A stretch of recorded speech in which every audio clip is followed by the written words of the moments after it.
So, today we're on to lesson 40. Previous two lessons we covered kind of a short, brief part one, part two on the fall of the Western Roman Empire, a bit of the pretext going into it. And today we are moving on to the first biographical lesson amidst various other lessons. Of course, if you were with us of any of our early church portion, there's biographical lessons where we're focusing on the life and circumstance of one individual figure. Sometimes it's other events, so it's event-based as well. Today is one of these biological and biographical, which will take up the preponderance of most of our things. And as you have on your cover page of your notes, as well as on screen for you, today we're looking at St. Clovis I, the king of the Franks. Okay, Franks being the French. That'll be our distinct pleasure to look at the life of this man. Clovis himself, as the name suggests, obviously King of the Franks, is a later title. We're going to learn more about his background, his rise, and again, obviously covering this all in one lesson. It's the highlight package, as it were. Fortunately, in historical terms, we actually divide his life up into the early portion of his reign, the middle portion of his reign, and the latter portion, or the late portion of his reign, which is kind of the pattern we'll follow here, built around some of these major events during his time and life. The primary purpose for us looking at Clovis I is the fact that he was not actually always known as St. Clovis I. He was just simply Clovis, born as a pagan ruler, or the son of a king. It is his conversion to Christianity which becomes instrumental in, quite frankly, preserving, pardon the pun, frankly, preserving Christianity in Western Europe. In order to understand this, like I say, talk about the origins and the life, and what we want to be able to do is learn not just details, but see inspiration from the figure in view, in this case Clovis I, as well as other very important figures, particularly and especially his wife Clotilda, Queen of the Franks, as well as one of her closest friends and confidants, Saint Genevieve, and other contemporaries. So it's about him, it's about things going on in Western Europe, and particularly the lands of Francia, Gaul, France, at that time. And the reasoning for doing so is because the Franks and the two major dynasties which descend from him, the Merovingians, and then later on the more well-known Carolingians, those descended from Charlemagne, by the time we get to the 800s, will constantly be seen interacting with various other peoples, including where a lot of our focus, not all, but a lot of our focus, the kind of epicenter of our focus, which will be upon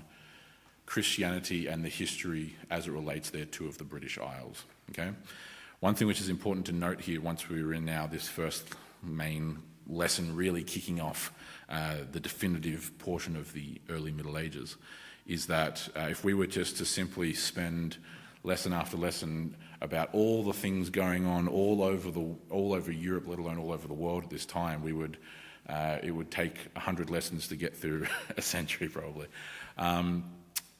What we're wanting to do is be streamlined and focused. We can't know everything, we can't learn everything, we can't focus on all things at all times.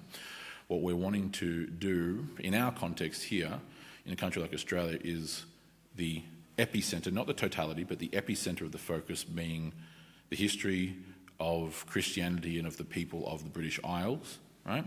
And then the interrelationship from that to the rest of Europe, or the rest of the world, as it will come to later be, of course, throughout that, okay?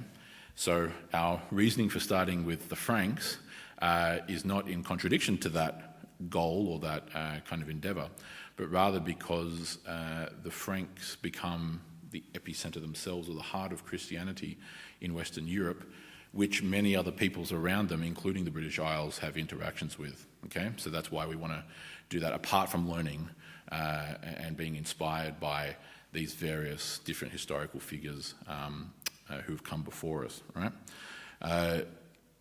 It'll be helpful to understand what does the world look like? What does Europe look like at this time, now that the Western Roman Empire has officially ceased to be as we know it? All right. So this is going to be, again, it's not on your notes before you, but it is. You do have it on screen in front of you. What you have is, this is a map of the Mediterranean world, of the former lands of the Roman Empire. In 476, when the Ostrogothic kingdom, Odoacer, right, conquers Italy. Okay, this one's not going to be on your study notes specifically, but will be on screen for you. Okay, you can see various different territories listed there. If you look to the eastern side of the map, you'll still see the Roman Empire there in the bright yellow on the right side, on the eastern side. The Roman Empire continues on in the west. It will continue on for another 1,000 years, all the way up until the fall of Constantinople in 1453 at the hands of the Ottoman Empire, right, the Turkish Muslims. You see other kingdoms, the Germanic Gothic kingdoms that we mentioned last week, or the last 2 weeks really. If you look at North Africa there in the kind of orange colour, you see the kingdom of the Vandals. This is the people who sacked Rome the second time in 455, which we looked at more last week. They had conquered and settled in territories in North Africa and the island of Corsica and elsewhere there in the Mediterranean. You see the Visigothic kingdom as well in what is today Spain and southern France there in Western Europe. Those are the Visigoths who under Alaric I sacked Rome the first time in 410. You see the kingdom of the Ostrogoths and also kingdom of Italy as well through Italy, which was the Ostrogothic kingdom that was established there. Odoacer, who was king of the Ostrogoths, has Romulus Augustus, the last emperor, submit to him. The empire ends in the west. It is transformed into the kingdom of Italy, and Odoacer becomes king of Italy from that point onward. And then you see a smorgasbord of other smaller territories there in Western Europe. Okay, you see Burgundians. If you're familiar with France at all, the region of Burgundy is taken from their name. You will see also the dominion of Syagrius, or the dominion of the Soissons, which is this purple-like colour that you have there specifically in kind of northern France. We'll get onto that more in a minute. You'll see also the kingdom of the Franks, or the realm of the Salian Franks, which is this bluish type territory, which is part of what today is Belgium and the Netherlands. Okay, they're going to be much of our focus. And then all around that, you see various other smaller tribal entities. By this time, if you look at the British Isles, which we'll get onto more in other lessons, you see the Bretons, or the Britons, the Celtic Britons, the ancestors of the Welsh and the Cornish and the Bretons, being pushed back already by the Angles, the Saxons and the Jutes, right, the ancestors of the English. That territory is going to keep expanding until eventually it takes up what today we know as England. Right? You see the Scots and the Picts as well in Ireland and what today is now Scotland after their later migration. History on that later in lessons, right? This is the fractured territories, along with Thuringia and the Alemanni and others, of the former lands of the Western Roman Empire. And the only place that is meaningfully identifiably Roman amidst these various major Germanic kingdoms like the Ostrogothic kingdom or the Visigothic kingdom or the Vandal kingdom, even amidst the minor ones like the kingdom of the Suebi in what today is Portugal, the Franks, etc., is that purple one there in kind of northern France, okay, which we know by different names. We're going to come onto that later on just in a bit in some of the early portions of Clovis's reign, okay. This was the last remaining rump state. A rump state, not because of the rump steak, a rump state is the term or the technical terminology for a leftover portion of a previous kingdom or empire. Okay, how long they last for is not usually that long. In this case, it's not that long at all. It's all a matter of decades. But it is ruled over by the man who was the last general of Rome, the Magister Militatum, right? The high general of the Roman army in the west, a Christian man named Syagrius. He and his legion effectively rule over that territory as a rump state after the formal collapse of the empire in 476, as I said, for a couple of decades, right? We're going to see interactions between him and the Franks to the north of them as soon as we get there into the introduction. But our focus today is upon Clovis I, okay? He is a member of what becomes known as the Merovingian, or what was known and we know now retroactively as the Merovingian dynasty, okay? You'll see on page 2 now of your notes, as we look at the origins of this Clovis, right? What I'm meaning by those various terms, okay? So Clovis himself was born around AD 466 in Tournai, which was part of the Western Roman Empire, basically what today is Belgium, effectively. Okay, Belgium's a very modern country by comparative standards, kind of carved out of northern France / southern Holland, which is largely the same people and territory anyway. That's why the borders, if you ever have the horrible misfortune of travelling to the Dutch-Belgian border, you'll realise that it is the most asinine border in the history of the world. You can look it up on Google Maps if you happen to be interested. You've got borders running literally through people's houses, running through the middles of streets. You have enclaves inside of enclaves inside of enclaves, so like territories where it goes Netherlands, and then the inside ring is Belgium, and then inside that's the Netherlands, and then inside that's Belgium again. All this stuff to do with breakdown from World War I and World War II. Belgium is basically just northern France or southern Netherlands, depending on who you ask. But anyway, nevertheless, he was born, more importantly, as a member of the Salian Franks. Okay, there's various different Frankish tribes, okay, that we call the Franks, right? Different reasons why they're known as Salians or as Franks more in general, but that's a whole other issue altogether, going back to historical legend and tradition. Either way, these Frankish tribes, the Franks, as we kind of just generally call the different Frankish tribes, are one of these Germanic tribes that are moving into and migrating into the former lands of the Western Roman Empire. In the case of the Franks, or of the Salian Franks, they were actually the first and really only Germanic tribe formally or officially invited to settle in Roman Gaul.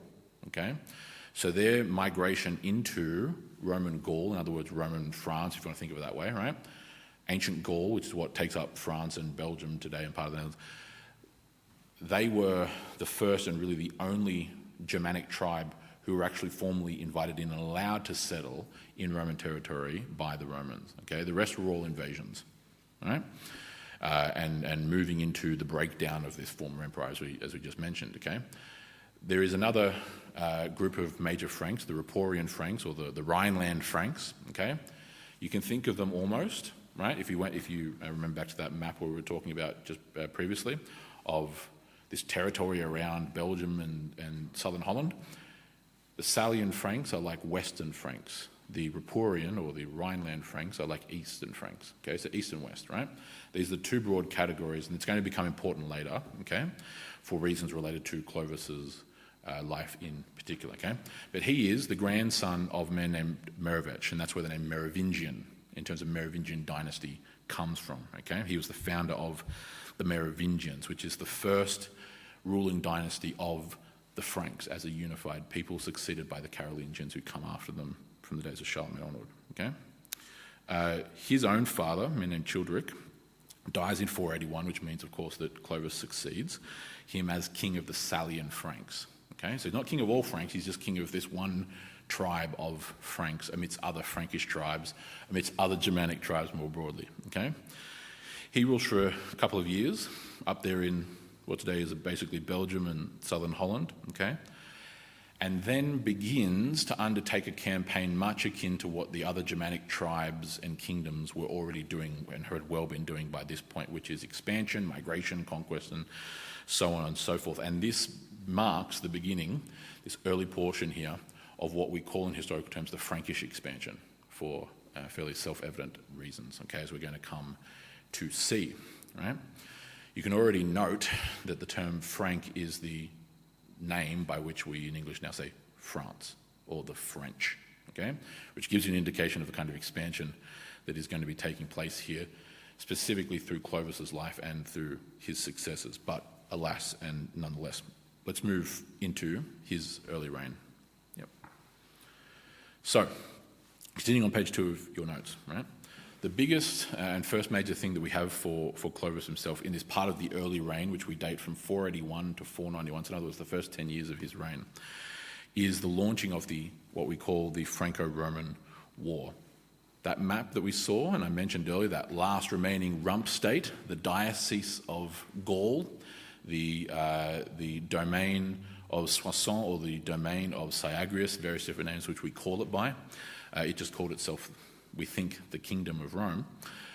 He launches an invasion. So in other words, he, king of the Salian Franks, invades south and invades the last remaining Roman rump state in the west, okay?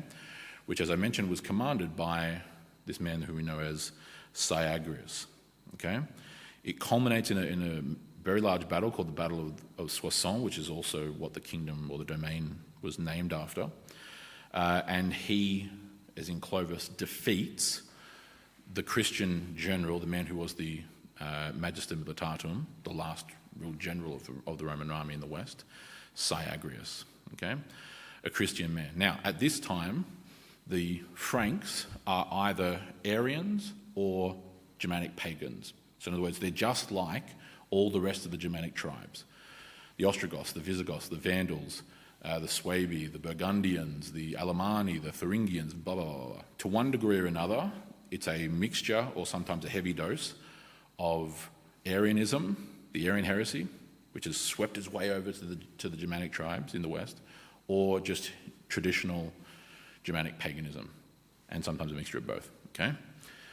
His father was a dedicated Arian, as was his grandfather. He himself, Clovis, was really more favourable to the old gods. He was Arian light, L-I-T-E, right? He was still very devout, as far as we can tell, by relative standards to the old Germanic gods, Woden and Thor and Freya and etc., etc. Okay, the ancient gods of Germanic paganism, right? We're usually more familiar with that with the Vikings later on, right? But nevertheless, he battles against the last little Christian remnant of any official Christian dominion. Okay, there are Christians all over Western Europe, in Hispania and Gaul and Britannia and elsewhere. But in terms of official Christian rule, the Diocese of Gaul, the dominion of Soissons, or the domain of Syagrius, various names, is the last one. Okay, and that Christian ruler, a general who's basically trying to keep his people protected, falls to the pagan king Clovis. Okay, that begins this expansion and conquest of the Franks, and also, of course, naturally, then is the formal ending of the actual Roman realm state itself. Okay. In the 10th year, and this is why we date it to this early reign period of 481 to 491, he also successfully conquers to the east a couple of years later after that famous battle in 486. By 491, he then turns his attention from southward to eastward, okay, to the kingdom or the land of the Thuringians, right? Thuringia is a region in central western Germany these days, right? The Thuringians are one of these Germanic tribes after which the region's named, okay? His mother was actually Thuringian. She was a princess of Thuringia, okay? So he had ancestral interest in those places. He conquers, not all, but most of the Thuringians, okay? Otherwise known as the Thuringi, right? We actually have a quotation from a man who we're going to heavily depend upon today, St. Gregory of Tours, who was a 6th century French Christian, Roman Christian historian. He's the father of French history. Actually, we call him the father of French history. He writes a significant work, Historia Francorum, or Franconum, the history of the Franks. Okay, we're going to be citing his work specifically a lot today. Okay, he explains some of the details or some of the portions of the Franco-Thuringian War, which of course Clovis wins again. Right, we have that quotation there from Book 2, Chapter 27 of History of the Franks from St. Gregory of Tours. Quote, "In the 10th year of his reign, he," referring to Clovis, "made war on the Thuringi," the Latin name for the Thuringians, "and brought them under his dominion." Okay? So in the first 10 years, this early portion of his reign, he's still essentially in his 20s at this point, right? He's born in 66, okay? So in his 20s, he has already, after having come to the throne at 16, right, through his late teens into early 20s, conquered the last Roman rump state, and then conquered a major Germanic tribe to the east, or the most of them, okay?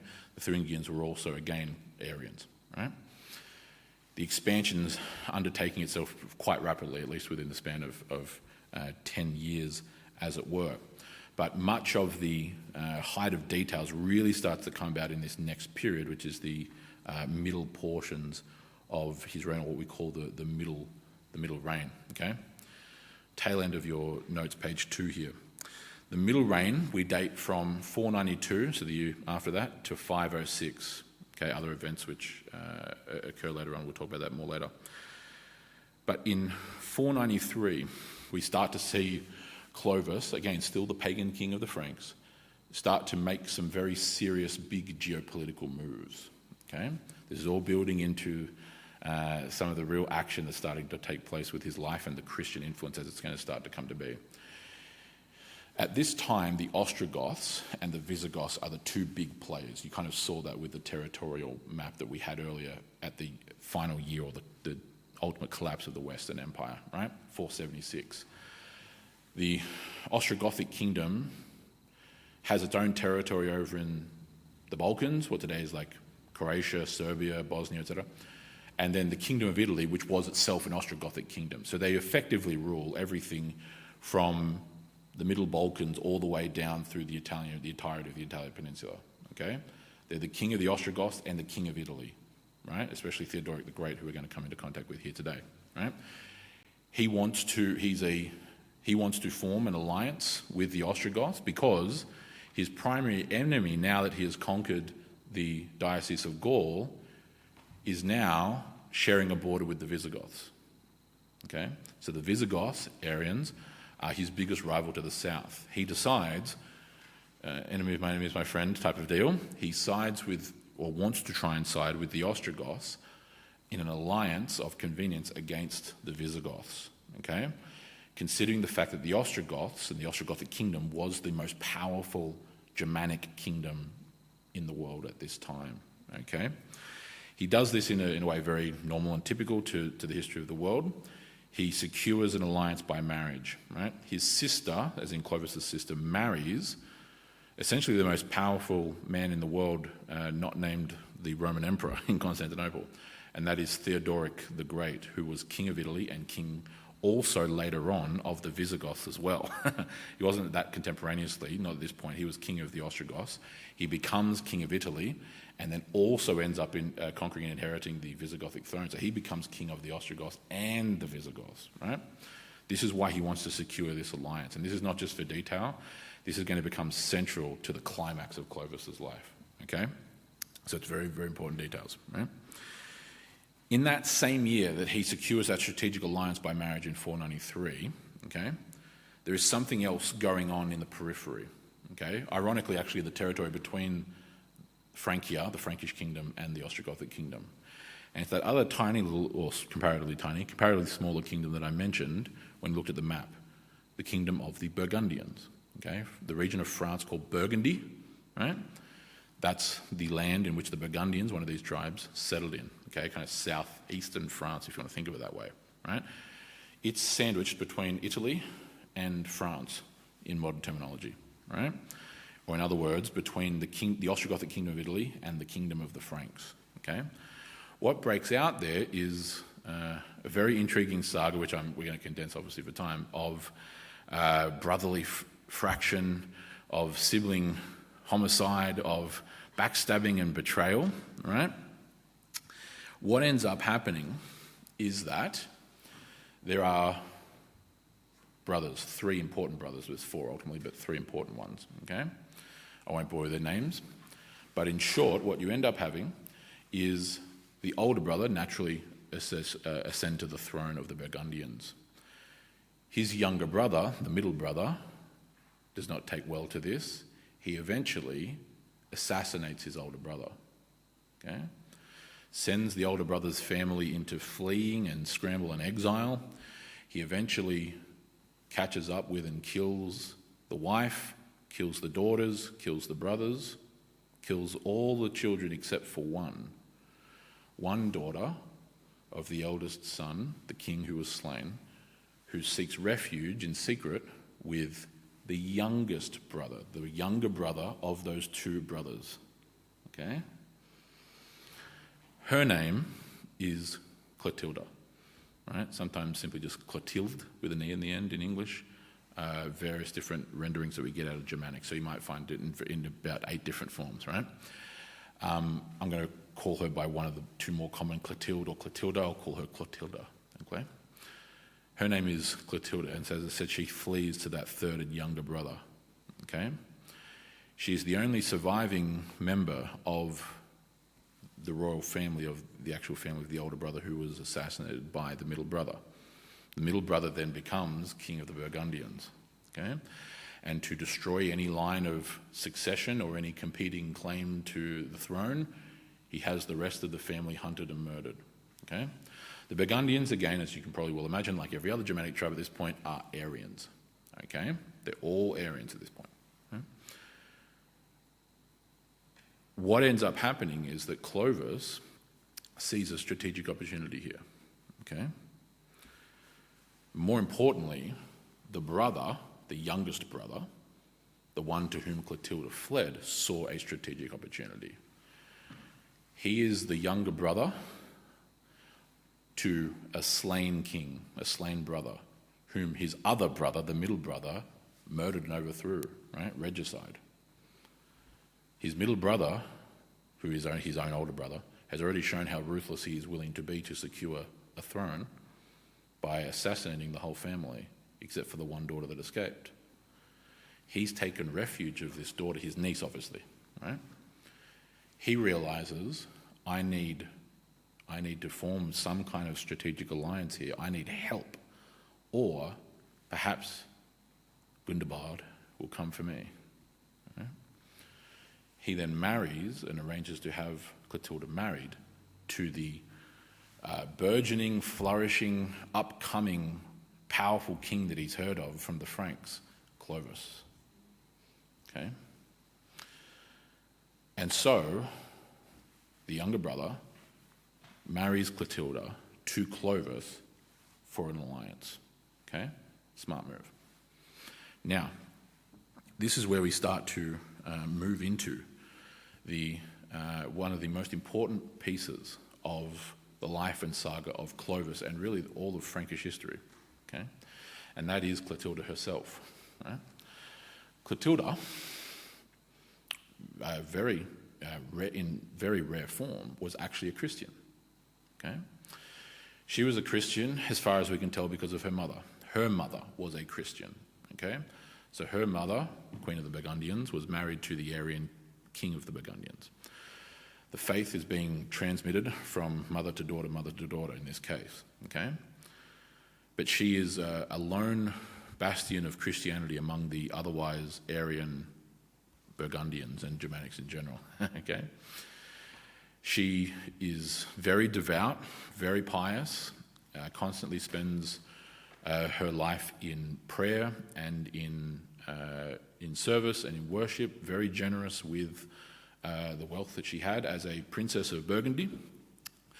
Was renowned, quite frankly, for her generosity to the poor. Okay, had a very clear and evident from the historical record, or what we have of her, sense and level of piety and religious devotion. Okay, and her marriage, strategic as it was, to the pagan king of the Franks, served as one of those times where God uses this one little piece on the chessboard, even if it seems small, right? Not so small in the case of her being a princess, but you get the picture.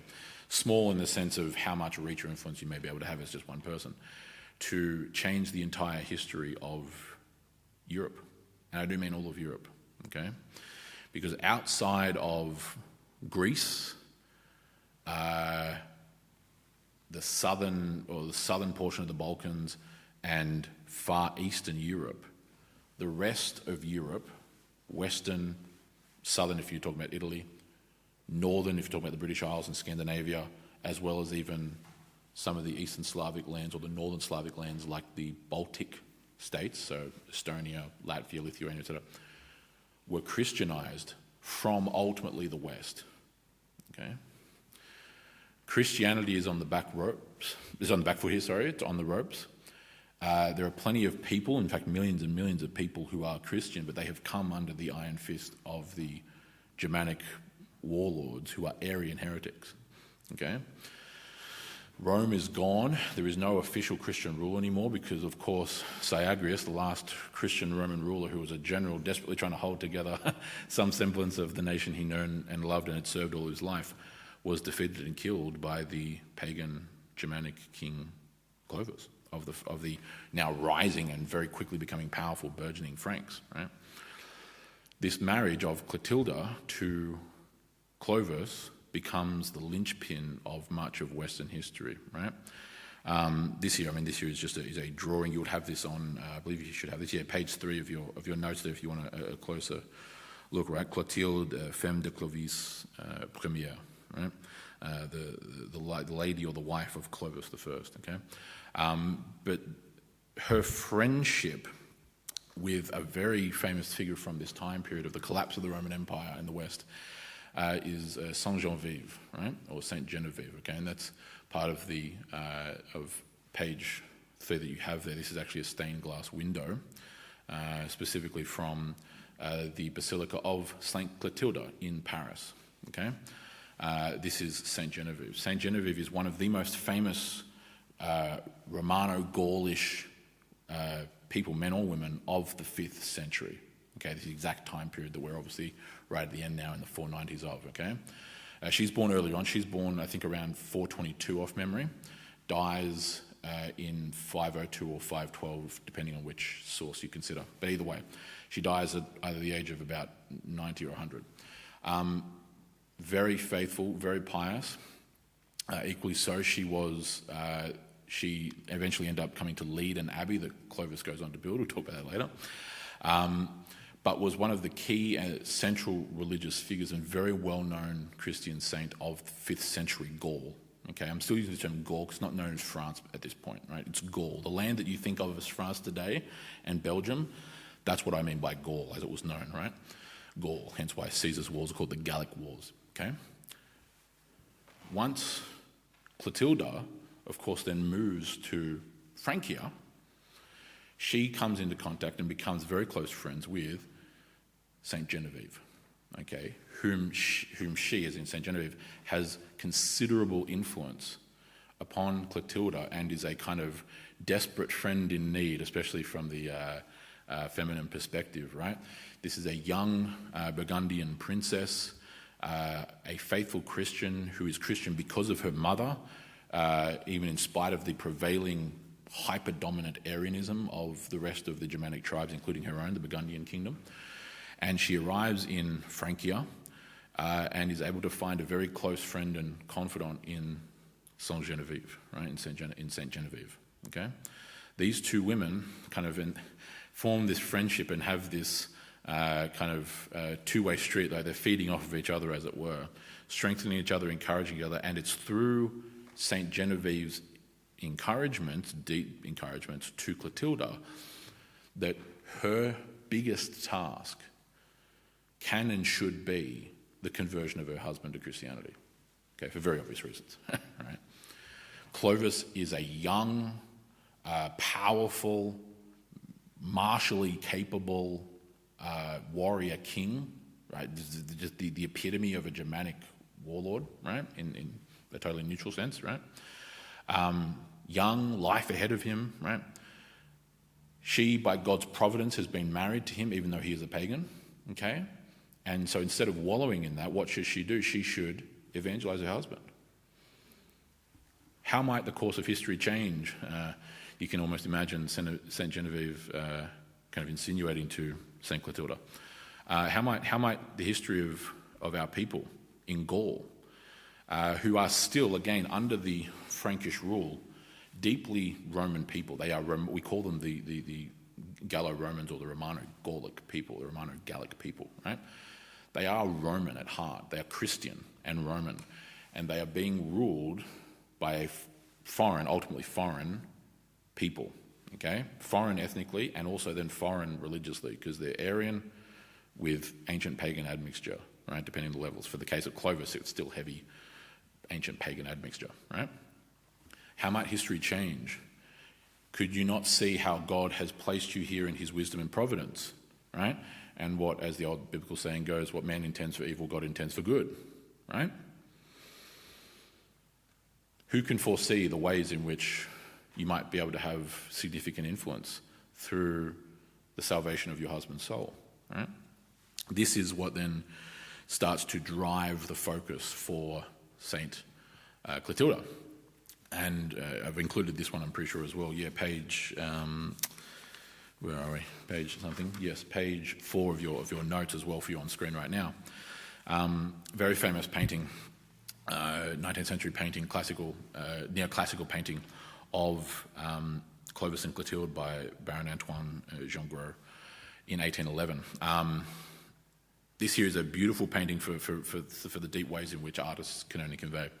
You have, of course, obviously Clovis, and he is crowned, he is holding the royal staff.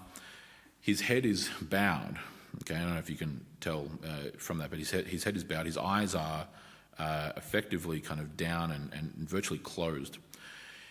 Part of the painting, purposefully so, okay, on the right half, or really the right third, the right third of the painting is purposefully blank, if you can see that, especially on page or on screen, except for, obviously, St. Clotilde herself. Her right hand, which will be around her torso, where she's actually guiding her husband's left hand, if you can see that. So you can see a hand prominently holding a white sleeve. That white sleeve is King Clovis's left hand, right, outstretched like this, symbolising him reaching his ambition, his expansion, his rise upon the world stage. Her right hand guiding his hand, so the right hand representing righteousness and truth and virtue. She's looking at him in support, but with her left hand, and it's the only thing that's actually painted in the left side, what is she doing? She's pointing up to the heavens, while Clovis has his head bowed. Now, you can interpret this one of two ways, but certainly, at least in this painting, it really is interpreted as, and could and probably should be interpreted as, Clovis's eyes firmly fixed upon the affairs of the earth, worldly matters, right? Armies, battles, alliances, trade, conquest, right? And she, his husband, she, as in his wife, Clotilde, St. Clotilde, is guiding his hand, the left hand, which symbolises in many ancient cultures the affairs of the world, right? The left hand versus the right hand, it's a very common ancient concept, okay? So guiding his affairs of the earth and of the world with her right hand, the hand that symbolises heavenly things, spiritual things, and she's pointing to the heavens, that he should instead cast his gaze upward heavenly. Okay, it's a very, very powerful symbolic gesture kind of contained herein. He is standing strong, he's firm, resolute, the hair and the beard and the moustache, very Germanic warlord type here. And then her in her gentle, humble, feminine estate guiding her husband. This is a perfectly apt description of the relationship that blossoms between St. Clotilde, Queen of Franks, and then, of course, as we then come to eventually know him, St. Clovis I. And she would evangelise him routinely, okay, routinely. In fact, we do have a quotation, which is also from, again, History of the Franks by St. Gregory of Tours. This reference Book 2, Chapter 29, and it's St. Clotilde speaking herself, right? This is St. Gregory, a near contemporary, actually giving us some of the things that she would say to him, right? So St. Clotilde speaking, quote, "The gods you," referring to her husband Clovis, "worship are nothing. They are graven," right, i.e. carved out of stone or wood, "but rather he who created heaven and earth by his word ought to be worshipped." Right? So this is a quotation from St. Clotilde. These are words of hers, right? She would constantly evangelize her husband over and over and over again. And initially he was very resistant to it. It was, no, and I'm busy with wars and battles and economies and ruling and blah, blah, all these kinds of things. And I'm loyal to the gods of my ancestors and so on and so forth. They had, although there were signs of early hope, there was silver linings, there was kind of faint rays of light breaking through the dark clouds of Clovis's ancient Germanic paganism, in that he begrudgingly allowed his firstborn child, and was his first two children by this point, children to be baptized. Okay.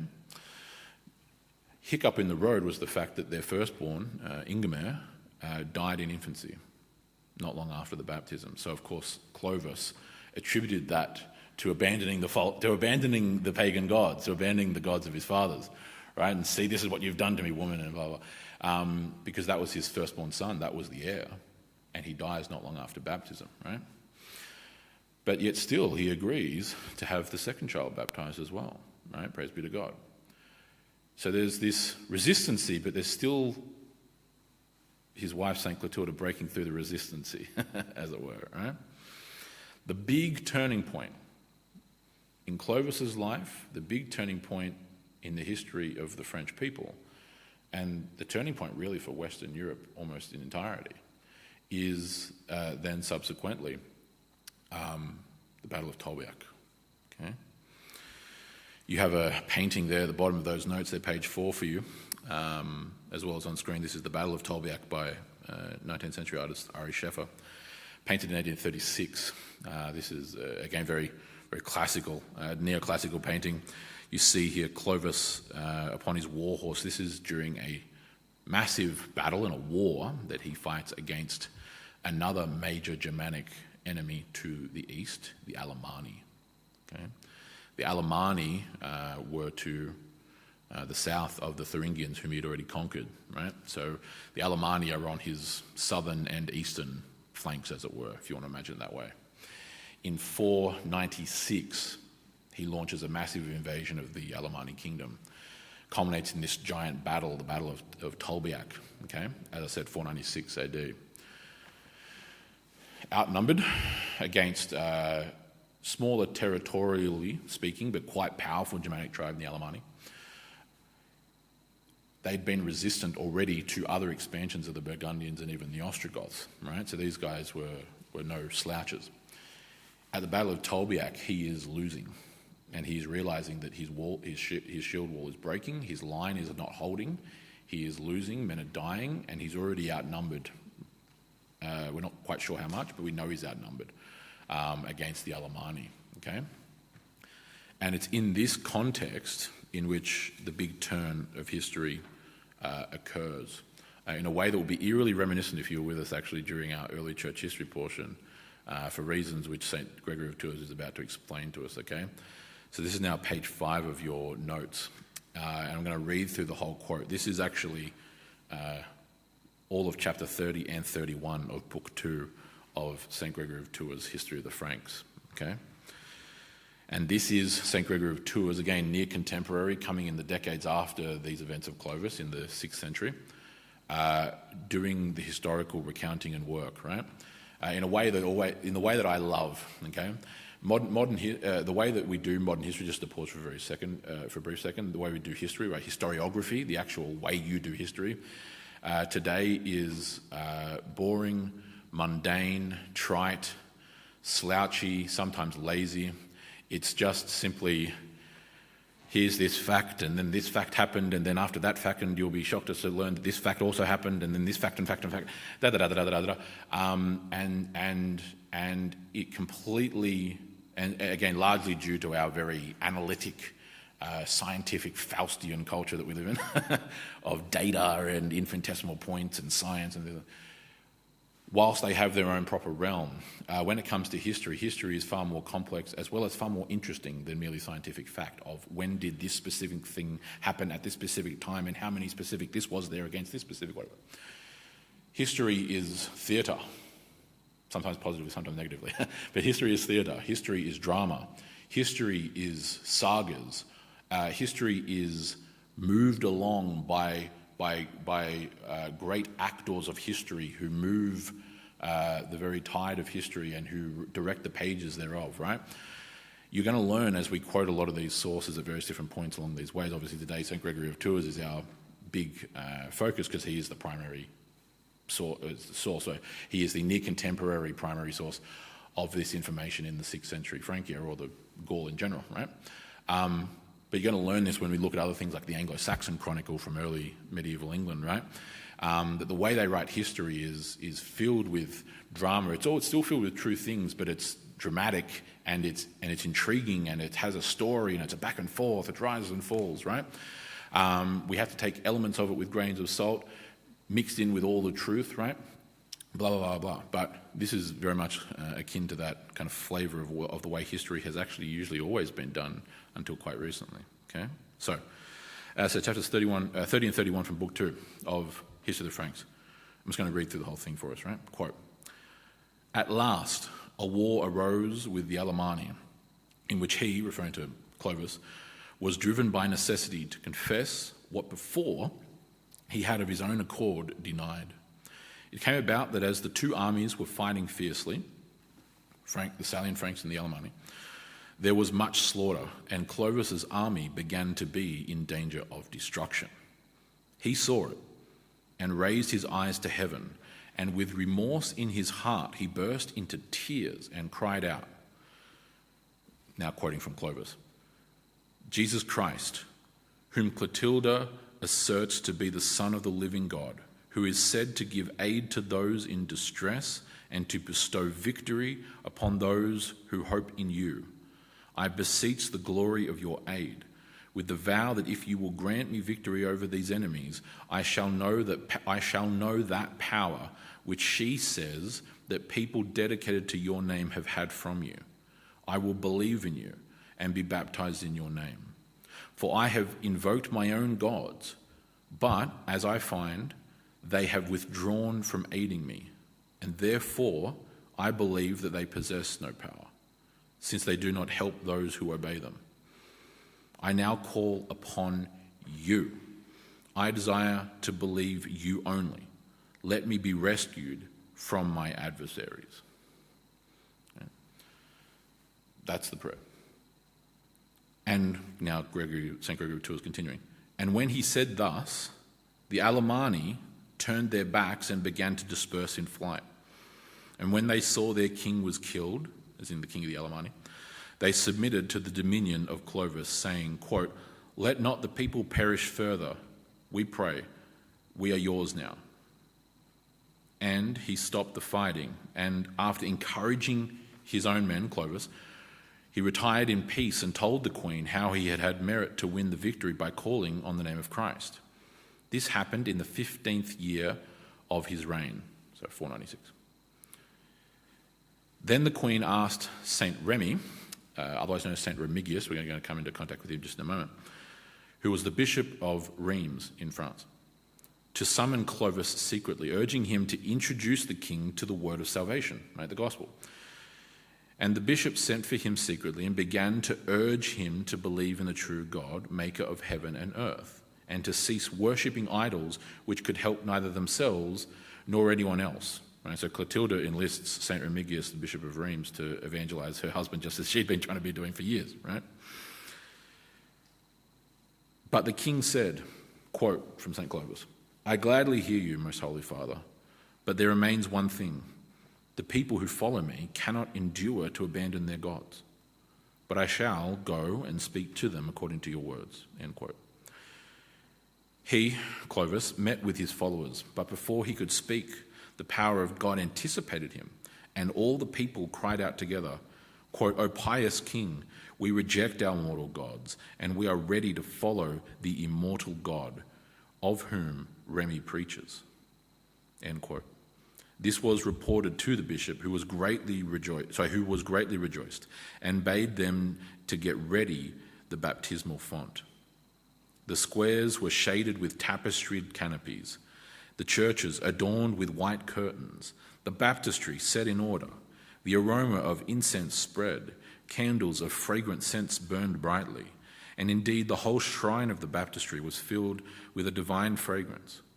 And the Lord gave such grace to those who stood by that they thought that they were placed amid the sweet scents of paradise. And the king was the first to ask to be baptized by the bishop. Ready for this last sentence? This is how St. Gregory of Tours concludes this section. "Another Constantine advanced to the baptismal font." No? St. Gregory of Tours absolutely, as a near contemporary, saw this as akin or parallel to what happened with Constantine, the first Christian emperor. Now, he heavily, in chapters 29, 30, 31, right, this book too, he heavily leans into that imagery, right? So he sees a parallel between the conversion of Constantine from paganism to Christianity, as with Clovis converting from paganism to Christianity. And he sees, because it's already evident by this point, because Gregory of Tours is coming just after the life and death of Clovis, okay? Throughout the rest of the 500s, okay, is when Gregory of Tours is living, right? So as I say, near contemporary, right? A couple of decades after. Drawing on sources from people who were alive at the time. He sees, as did others, a comparison between Constantine and Clovis. And so he then leans into that heavily and plays that up quite heavily, right? And this is actually a famous line from this work at this time period. Another Constantine advance to the baptismal font, which gives you the kind of way in which not only St. Gregory of Tours, but also St. Remigius, the Bishop of Rheims, as well as many others at this time, the French Christians, well, they're not really French at that point, but the Gallo-Roman Christians, the Roman Christians in Gaul, saw this as being a godsend, a providential act of God, like God converting the Emperor Constantine the Great back in the early 4th century, almost literally 200 years prior, right? That's very much how they saw this. And so even from other portions of a select reading from in and around this portion, again, chapter 31 specifically as well, he quotes, as in St. Gregory of Tours, quotes St. Remigius of Rheims, right? From what is probably the most famous line of any history that we have from the life of St. Clovis the King, right? It's the famous line that is pronounced over him, famous in historical studies, by St. Remigius when he baptized him, and he says to him, quote, "Bow your neck, Sicamba, worship what you burned, burn what you worshipped," right? What does he mean by this? Bow your neck, right? Bow to the heavens, bow to Jesus Christ. And he calls him Sicamba. This is tying into a legend that was already proliferating in the days after the Roman Empire, that the Franks were actually descended from Troy like the Romans were. I'll explain to you why that's important in a minute, right? And so at times the Roman people in Gaul would refer to the Franks as the Sicambrii, right? So he's calling him Sicamba for reasons to explain in a minute, right? By the time we get to the end of our lesson today, okay? But he says to him, very cool line, worship what you burned, churches, the cross, Jesus. Worship what you burned, burn what you worshipped, pagan idols, right? Book 2, chapter 31. As well as then St. Gregory of Tours' other historical accountings of that time and of that day, right? And so the king, as in referring to Clovis, confessed, right? He confessed before the Bishop of Rheims and was baptized in the name of the Father, Son, and Holy Spirit. And of his army, more than 3,000 were baptized. Okay? So on that same day, wherein he is baptized in 496, it's him, and he's the first. Two of his siblings, his two sisters, are also baptized, Clovis's. They convert to the faith, and 3,000 of his army. Because what happened, again, this is why the comparisons are drawn by St. Gregory of Tours to Constantine. Constantine, as you will recall if you were with us from those lessons, of course, the famous Battle of Milvian Bridge, right? See, again, he's fighting Maxentius, I believe it was off memory, for Imperium of the West. He's losing. He sees a sign in the heavens. And again, generally speaking, signs in the heavens should be taken with grains of salt, but in major cases like this, I'm very slow to discount them. And he sees the subsequently famous symbol of the Chi-Rho, right? The Greek letters Chi and Rho, right? XR, which is the beginning of the word Christ. In other words, he sees the name of Christ in this sign, okay? And sees the famous lines of in hoc signo vinces, in this sign conquer, or in this sign be victorious, right? They remove the imagery of the pagan imagery from their shields. They paint the Christian symbolism on their shields. They march forth in the battle, massive victory, boom, boom, boom. A little bit after that, Constantine converts to Christianity, okay?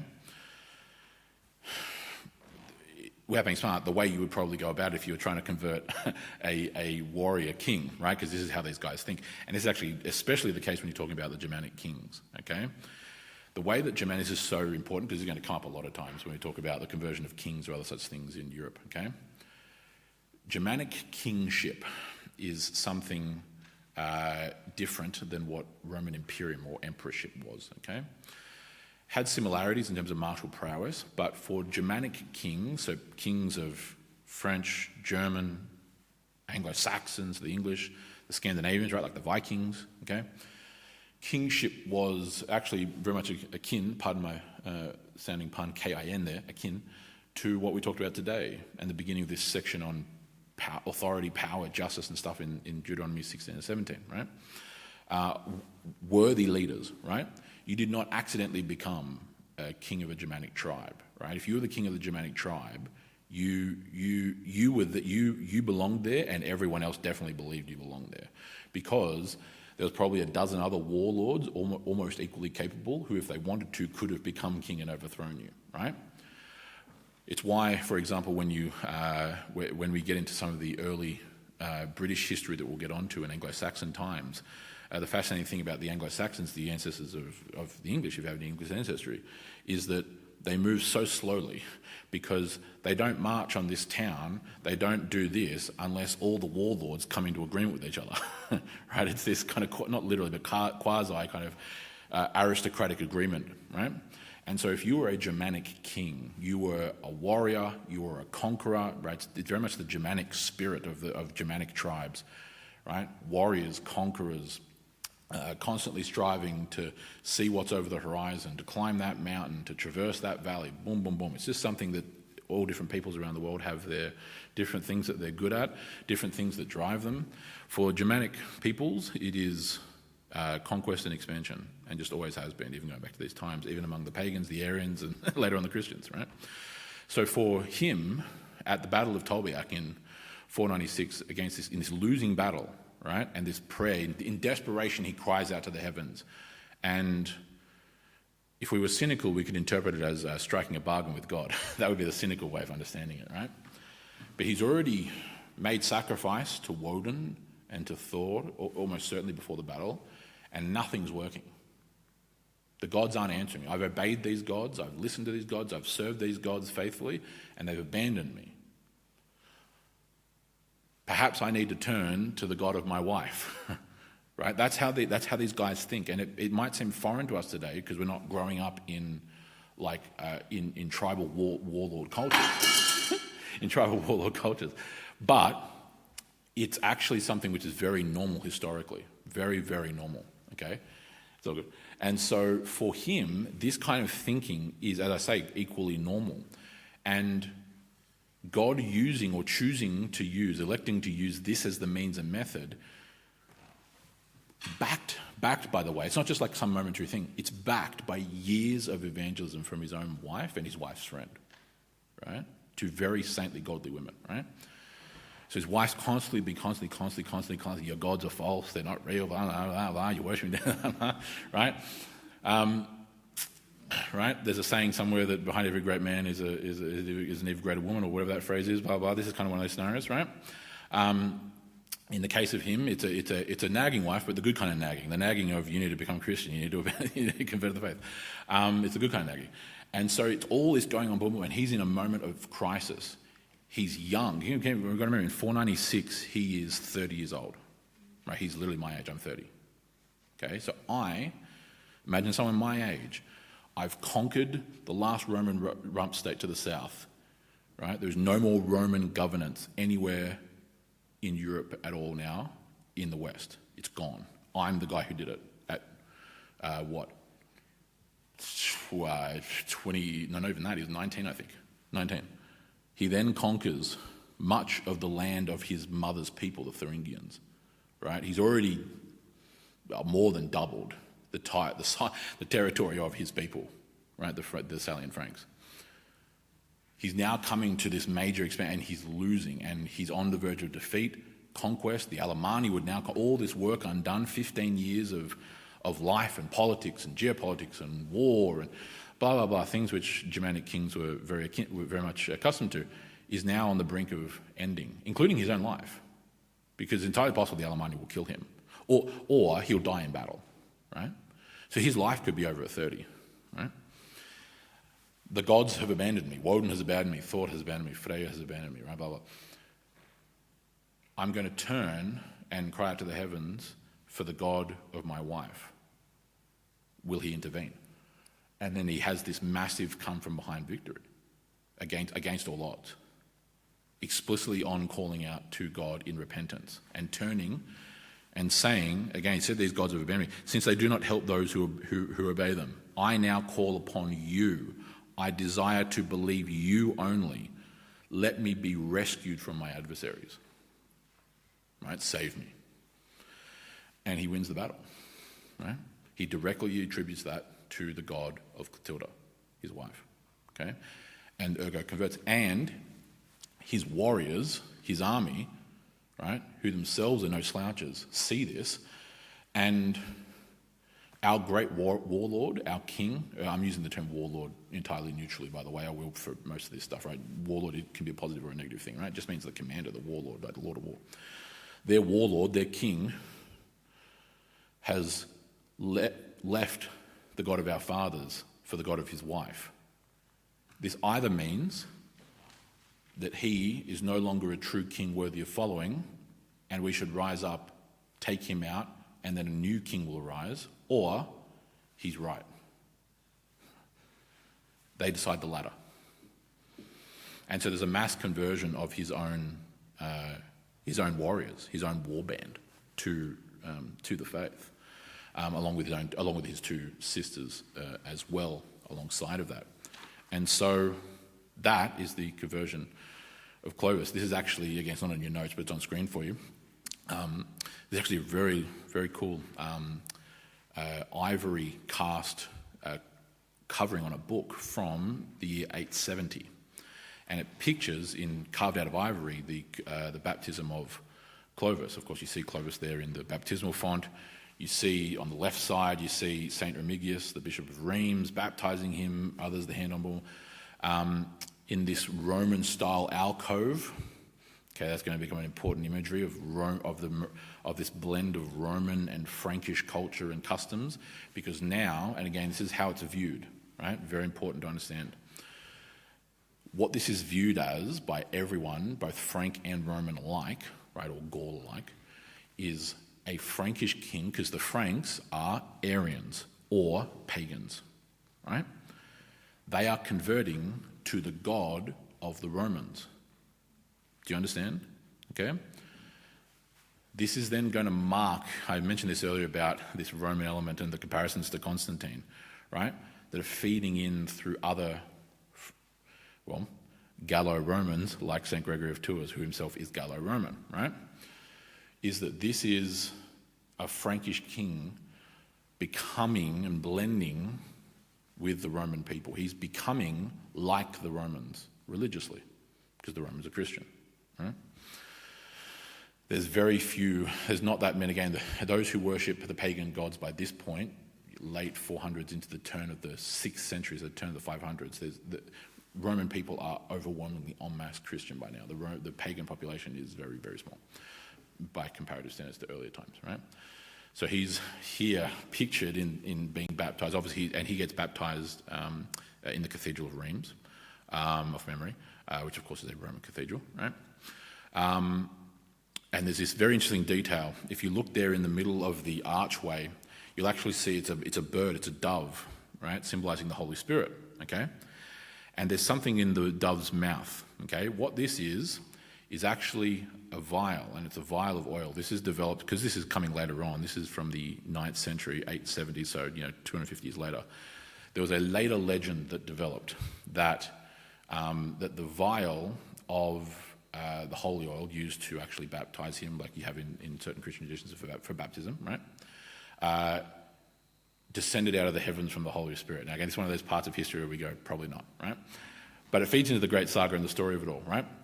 But more importantly, the reason why that had developed was because of something that actually was genuine, which is that from Clovis I onward, all the Merovingian kings of Francia, of France, all the Carolingian kings, the dynasty that succeeded the Merovingians, and all of the Capetians, which is the dynasty that then succeeded the Carolingians, were baptized with the same vial of oil, obviously replaced, but the same vial, okay?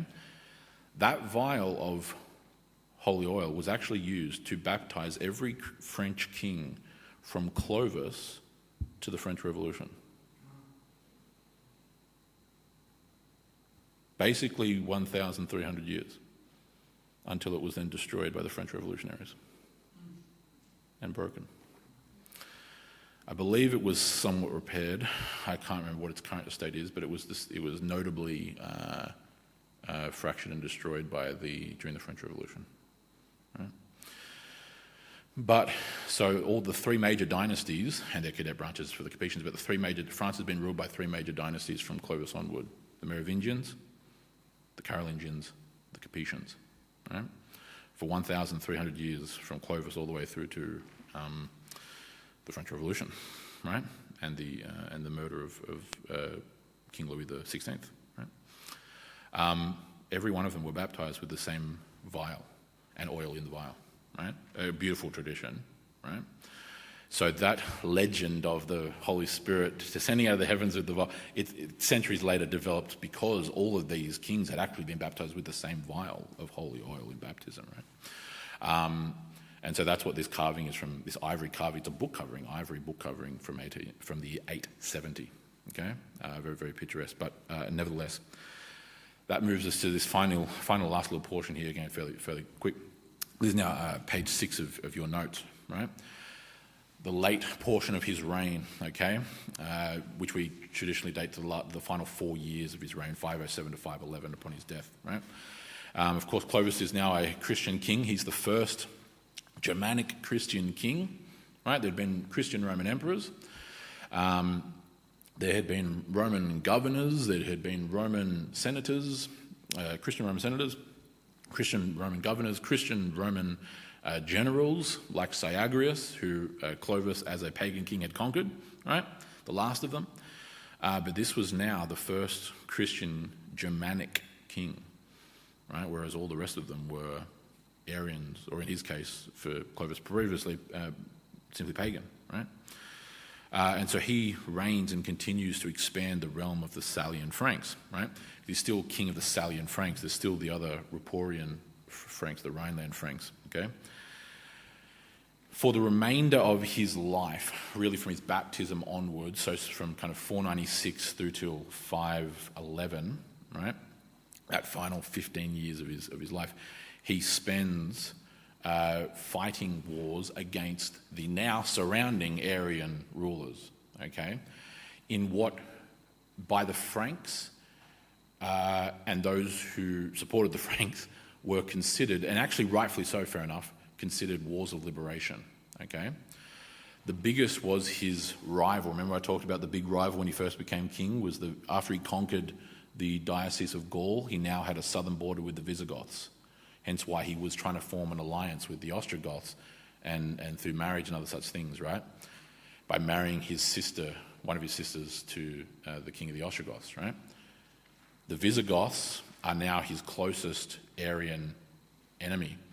And they wage war, he wages war, right? There's countless thousands, in fact hundreds of thousands of Roman Christians in what today would be southern France, what is southern Gaul, which are under Visigothic rule, okay? He goes forth, fights these wars, and there's 3 major wars. It's almost a Rocky Balboa type of story here, right? But he is now vying for hegemony of Western Europe against the Visigoths, okay? It's a hegemony, right? Geopolitical supremacy, right? And he fights 3 major wars, okay? The first, what we call the First Franco-Visigothic War, or sometimes just simply called the Franco-Visigothic War. This is launched the year of his baptism, 496 to 498, okay, which he loses, okay. So he attempts to take Toulouse, the city of Toulouse in southern France. He fails, okay. The Visigoths hold out, right, and he loses in that war, okay. The Burgundian Civil War then breaks out, right? And I mentioned, harkening back to that story, again, that's all tied together, right? Remember the middle brother who killed the older brother, right? Well, the youngest brother, whose niece was Clotilda, the young and only surviving child of that family, or member of that family, fled to for safety. He then, right, with the support of Clovis, decides to try and take on the murderous older brother. Problem for them is that the murderous older brother was allied with the Visigoths, Alaric II, the same man who had defeated Clovis in that first Franco-Visigothic war, right? The most powerful Arian king of that time, Alaric II, king of the Visigoths. He's defeated Clovis already. The Burgundian Civil War becomes a proxy war. Alaric II, king of the Visigoths, sides with the older murderous brother. Clovis sides with his brother-in-law, because he's Clotilda, or his brother-in-law, sorry. It would be, what would that be, like uncle-in-law, I suppose, actually. Uncle-in-law, right? Clovis is married to Clotilda. Clotilda, her uncle, is that younger brother who survived the whole ordeal, right? They lose, right? So he's now lost twice to Alaric II. He then, eventually, a number of years later, in 507, decides one final-ditch attempt and invades Visigothic Aquitaine, right? Aquitaine, right? Aquitania, basically southwestern France, okay? What today is France, Gaul, right? Which was the northern half of the Visigothic kingdom. In fact, this next map will give you, next one for me, will give you an image of this, okay? This is what it looks like after he is successful. But in the case of these southern portions, and you can see there it's as well on page 6 of your notes, Toulouse, all of that southern portion of France, which is in the purple there for the kingdom of the Franks, was actually part of the red territory on this map, the kingdom of the Visigoths, okay? Like I said, hundreds of thousands of Christians living under the often brutal rule of the Arian Visigoths, right? He invades Aquitaine. He invades Visigothic Aquitaine, right, southern Gaul. The problem for him now is the fact that in the aftermath of the Burgundian Civil War, Alaric II has formed an alliance with his brother-in-law, Theodoric the Great, king of the Ostrogoths, the man who Clovis's sister married all the way back in the day, right? That alliance by marriage has not come to fruition, and Theodoric the Great, king of the Ostrogoths, king of Italy, has sided with his other Gothic kin, as it were, the Visigoths, against the Franks. So he now, after already having lost to Alaric II in the first Franco-Visigothic War, lost again to Alaric II in the Burgundian Civil War, the proxy war, now is facing down the combined might of the two most powerful kingdoms west of the Adriatic Sea. The Visigothic kingdom, Alaric II, the Visigothic kingdom in Visigothic Italy, King Theodoric the Great, the successor of the Roman emperors. Except by nothing but the providence of God, quite frankly, despite being outnumbered, outmanned, outgunned, he triumphs. And he actually wins the Franco-Gothic War, or the Second Franco-Visigothic War, as we sometimes call it. And it ends in victory. He defeats the great alliance of the Visigoths and the Ostrogoths, who had combined as Arians, united to face down a Christian Germanic king, outnumbered like he was against the Alemanni. Except now he's no longer pagan, he's Christian, and he wins. All that territory in Aquitaine, southwest France, you see there the purple, right? Including Toulouse as well, he liberates. And like I said to you, this was understood at the time and portrayed in the near contemporary as a war of liberation, and it actually was one of those times where it generally was a war of liberation. Right? It's not like liberating Iraq in 2003. It's actually a real war of liberation. Because he does not do what normally occurs, which is where as you roll through a conquered territory, you raze the farms, you burn the villages to the ground, you extract all the grain, you conquer and war and rape and pillage your way across the countryside, right? That's the normal way of warfare for ancient peoples, including the Germanics. He doesn't do that. When he conquers Aquitaine, when he conquers Visigothic Gaul, he doesn't burn a village, he doesn't destroy any places, civic, religious or otherwise. He doesn't just siphon all the wealth and the grain as spoils of war, right? His army doesn't go through raping and pillaging through villages, right? Blah, blah, blah. It's an actual real war of liberation. He is explicitly marching to conquer Visigothic Gaul to liberate the Christians. That's actually his real intention by this point, right? And we can identify that based on, because it would be one thing to claim that, but the fact that the archaeology and the history shows that he didn't destroy villages and towns confirms what was said. No, he actually really just liberates Christian Gaul and brings all this territory, including later on through his sons and successors, the Burgundian kingdom, and then even through the successors with Charlemagne, Italy and other places, you'll see the expansion, right? One people united under the one Christian king, under the one God. Because if you look in the top right corner of this kingdom of the Franks that you see on screen and on your map, right? Just off to the edge, the eastern edge, central Germany, you'll see the Thuringians, Thuringians, right? Thuringians. That's the remaining territory of the Thuringians.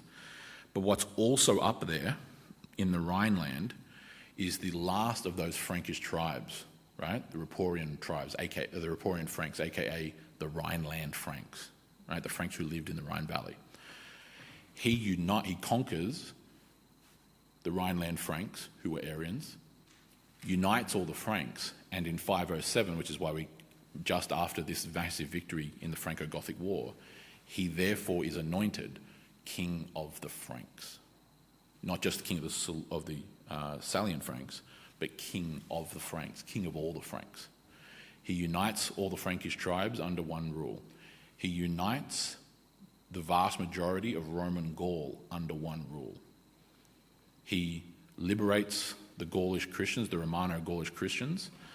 He unites a territory which was larger than what Roman Gaul was in the first place, under one Christian rule, under the one God, right?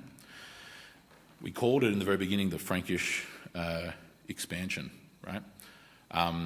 Go back one slide for me. We call it the Frankish expansion. This is a very famous tapestry from much later on of this. This comes from a French work, a French book and a painting here of a tapestry that's then recorded onto it. This is from around the year 1325, roughly speaking. It's not going to be on your notes, but it will be on screen for you. This is actually of Clovis fighting the Franco-Gothic War, the Second Franco-Visigothic War against Alaric II, where he finally defeats this lifelong nemesis that he's had throughout his reign, right? The Arian Visigothic king who allied himself with his own brother-in-law, right? Defying the alliance, right? Blah, blah, blah. This nemesis which he'd lost to not once but twice in two different wars, he finally defeats him, drives the Arian Visigoths back down into Spain, and builds the territory that essentially runs from the Rhine to the Pyrenees, right? The River Rhine in the Franco-Germanic borderlands down to the Pyrenees Mountains between France and Spain. That territory, go forward on now, thanks, carved out by Clovis, the Christian king of the Franks, becomes Francia. It becomes what even to this day is the overall heartland of France. Okay? So Clovis is often, at times, sometimes called the father of the French. Right? He's the father of France, the founding father of France. Right? Because that territory, with expansions and contractions here and there out, is the basic territory of what is France today, and has been for the last 1,500 years. Okay? It comes because Clovis carved it out of the corpse of Roman Gaul, as it were. Right? And so, by the time we get to the death of Clovis, King Clovis in 511, this is what the map of Europe now looks like. The king of the Ostrogoths in those territories which I mentioned earlier, kingdom of the Vandals still doing its thing down in Roman Africa, the kingdom of the Visigoths driven back into Spain alongside the kingdom of the Suevi, which was another smaller Germanic tribe. The Burgundian kingdom continues on for a couple more decades before it's eventually conquered by the children and grandchildren of Clovis. So Clovis's successors eventually conquer Burgundy, which is why Burgundy today is part of France. Okay? Etc., etc., etc. This is beginning, even though we call it the Frankish expansion, it's better understood by the more modern term from which it gets its name, right? France, right? France comes from Francia, the Franks, okay? This is the beginning of a centuries-long march that leads from King Clovis I all the way through to Charlemagne and the Carolingian Empire. It's the expansion of the Franks, the French people, who become the French people. This blending of the Germanic Frankish ruling class with the native Roman Gaulish people, the Roman Gallic peoples who are native to that part of Western Europe. That blending is what becomes the French people, right? And their significance is almost difficult to describe, because everyone around them, be it the Spanish, the Italians, the Germans, the English later on, interact, because Francia becomes like the epicenter of southern, western and northern Europe for obvious geographical reasons. Everything from everything from the Carolingian expansion into Germany and the foundation of the Holy Roman Empire, which rules over the German lands for 1,000 years, all the way through to the Norman conquest of England, all the way through to the Italo-Norman states of Italy, the Normans of Italy, all the way through to the Frankish contributions, the French contributions to the Reconquista in Spain. All of this begins with the conversion of the Germanic king, Clovis I. So, that's today's lesson. Saint Clovis I, King of the Franks as we now know him. Converted through the years-long evangelistic campaign of his beloved wife, the holy and saintly Saint Clotilda, herself deeply influenced by Saint Genevieve, right? Saint Genevieve. The way that ultimately things travail and finish off for him, of course, as I mentioned, he dies in 511, and then is buried in his new capital. And his new capital, which was very different than the way that Gaul had looked before, was a city which he himself made significant because of his capitalization of it and his burial. He is buried was buried before the French Revolution, was buried in the Abbey of Saint Genevieve, which he built in honour of Saint Genevieve, his wife's friend, in 502. He dies obviously 9 years later. He's buried there along with Clotilda. That Abbey of Saint Genevieve was on the Ile de la Cité, right, the Isle of the City, which is the island in the middle of the Seine River in Paris. Because he has chosen to make Paris his capital, and that's actually the beginning of Paris being the heart of France. It begins because Clovis chooses Paris as his capital, right? His remains after the French Revolution were moved to Notre Dame, okay, afterwards. But nevertheless, which is also on the Ile de la Cité.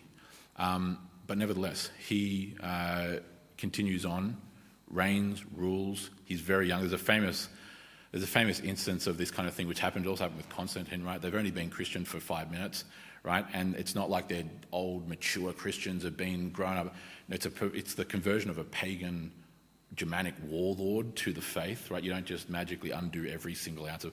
So there's a famous instance when he's coming back from the Battle of Tolbiac, and he's in a church service, and the monks and ministers there's actually the sermon going on, and he's listening to the gospel account for like maybe the second or third proper time, and he's getting like fired up, and he's sitting there in the front row in the place of esteem, whatever else, blah, blah, and he's got his troops with him, blah, blah, blah, and he's hearing about Jesus being crucified and the sacrifice and this and blah, blah, blah, and then he eventually jumps up in the middle of the liturgy, in the middle of the service, and shouts out, "If me and my Franks had been there, we'd saved him from that crucifixion."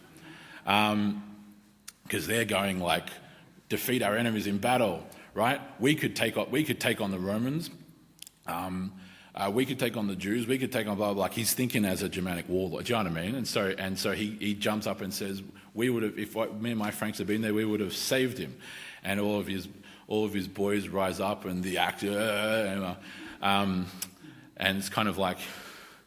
Right attitude, long way to go. That's kind of where it's exactly up to. So yeah. Mm. marrying the children, because it wasn't obvious. It wasn't obvious at that time how fruitful No. the relation was. So he actually No, correct, yeah. he took care of it. Exactly right, yeah, because he's allying himself. Yeah, that marriage is him. He's marrying the niece, not even the daughter. He's marrying the niece of a younger brother with no line, who's not on the throne of Burgundy, with no, like, yeah, other than just like general thing. Exactly, like he's not the one with the main inheritance. He's not who's the younger brother of a brother who just demonstrated that he's willing to assassinate his own older brother to steal the throne. So it's entirely possible this younger brother gets whacked at some point. You know what I mean? So yeah, the marriage is not that obvious from Clovis's perspective. Obvious from the Burgundian side, but not exactly correct. Yes, it's entirely providential, because from Clovis's perspective and the Frankish perspective, it's a marriage down, if you want to think of it. I'm not saying that negatively per se. I'm just talking about in terms of like where these people are standing. For the younger Burgundian brother, it makes all the sense in the world, because he's trying to go. Or maybe hopefully the Franks, they got this young kid on the throne named Clovis, and he already defeated the last of the Romans, and he defeated the Thuringians, and you know, he's an upcoming talk of the town type of deal. If you think of it that way, he could be a powerful ally. So it makes total sense from the Burgundian perspective to do that, but from Clovis' perspective, not really, other than just the hand of God's providence guiding the chess pieces around the board, as it were, because it eventuates in his own conversion, and he becomes the most powerful man in all of Western Europe. And he unites the Frankish peoples with the Roman remnant, and they become one people in Francia, right? Because he has made their God his God. And so it unites. And so the things that kind of fall out from that are all kinds of things I'm saying to you, which no one could have predicted in that moment. He forms a famous law code called the Salic Law. Okay, the Salic Law becomes part of the basis, along with other elements going on right around this time, 6th century, in the East, with the civil code of Justinian the Great, the Roman emperor in the East. Those elements of the code of Justinian in the Roman Empire in the East, combined with elements of the Salic law of the Franks, which becomes the standard law for Francia for centuries, blends and eventually evolves into what we call civil law, like European continental civil law, especially, or even including through later on Napoleonic code, right? But the Salic law and the civil code of Justinian blend to become, because they're both ultimately Romanesque, right? Actually, this is what I mentioned, now that I think about it off the top of my head, earlier on, is that the reason why the Franks arose to such a degree, especially under Clovis and then later on his successors, was the fact that no Germanic tribe so combined their original Germanic culture and identity with the native Roman culture that they conquered. He and the Franks do that way more than anyone else.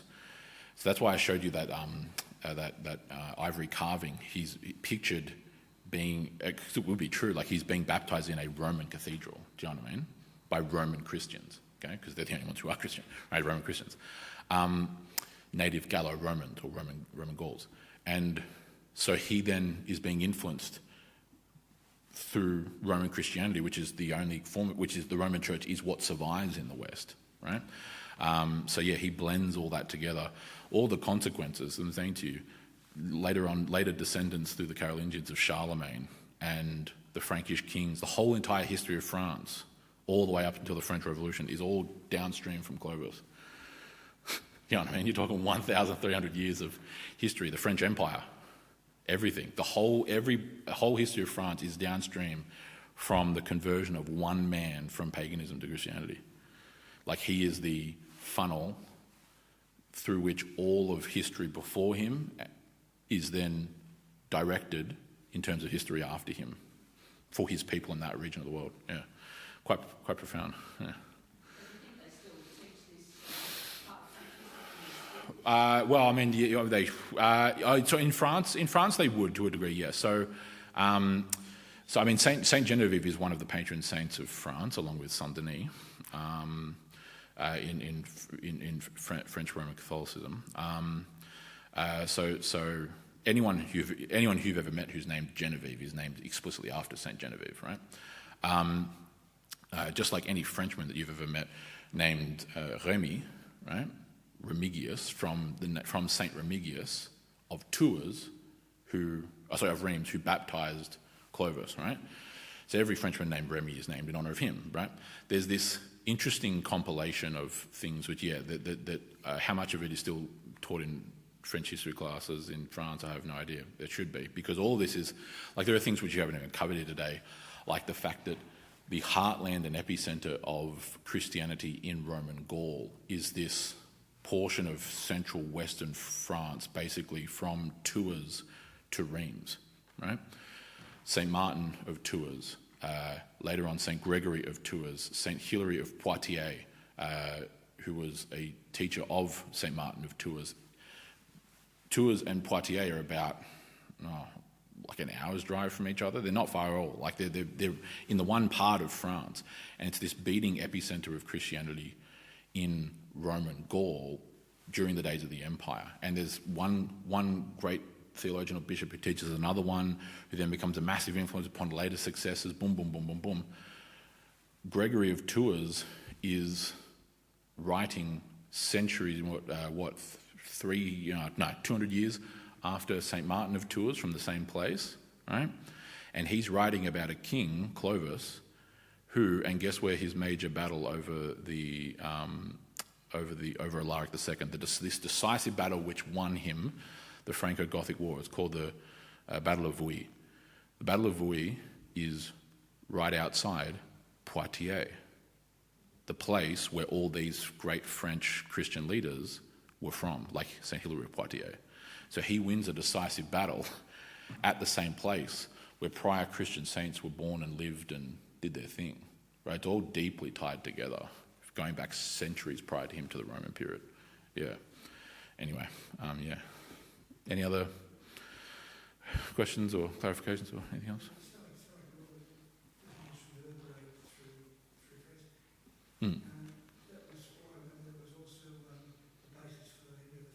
Exactly, yeah.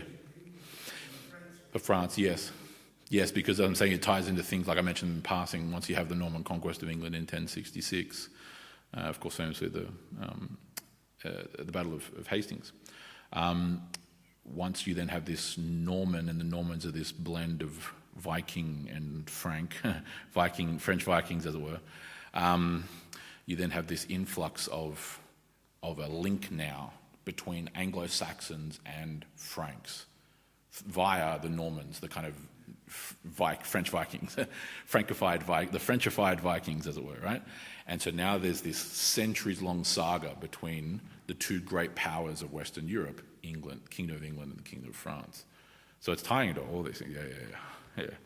Yeah. History just kind of boom, boom, boom, boom, boom, all the way along. It's all completely interlinked, yeah. So that's why beginning here, apart from the fact that Christianity in Western Europe, it's really not an exaggeration to say that it's effectively saved through St. Clovis I, remembering that what that actually means is it's saved through his wife. His wife is deeply influenced by her friendship with Saint Genevieve. Saint Genevieve is deeply influenced by her downstream from all these other figures that I mentioned, like St. Martin of Tours, St. Hilary of Poitiers, boom, boom, boom, boom, you know what I mean? It's this legacy of Christian faith going back to when Christianity first arrived in Gaul back in the early imperial era, that now, 500 years later, basically I'm rounding off here, but 500-ish years later, comes to this climactic chicane of history that all filters through one guy, and history completely changes course through one man, right? It's why often in historical terms, and most historians would not hold to it, historians in times past often did, I certainly do, it's called the great man theory of history. It's not that, history is made up by people great and small, right? History is made up by people who live and die every day. But in terms of the movements of big things in history, it's shocking how many times it comes down to like this one guy does something. He does this thing and not that thing, and therefore all the history that comes after him goes this direction, not that direction. Do you know what I mean? Like, that's what great men... So, like, and great doesn't mean, in this case, like, morally great. Great just means, like, in terms of prominence or prowess, right? Like Alexander the Great is one of the great men of history. Julius Caesar, right? Clovis I, Charlemagne, King Alfred the Great, Napoleon... the leaders of World War II in various different ways. Right? The great doesn't mean like it's not a moral commentary. It's a statement about influence and power. The entirety of Western European history ends up flowing in and through Clovis I, certainly at least on the continent. British Isles is a bit different because British Isles have always been insular in their own way, right? So their own history, the history of the British Isles, the Anglo-Saxons, the Celts, is its own little thing which we're going to be really, which I'm really looking forward to getting onto, right? But yeah, it all flows right through him, certainly on the continent. Yep.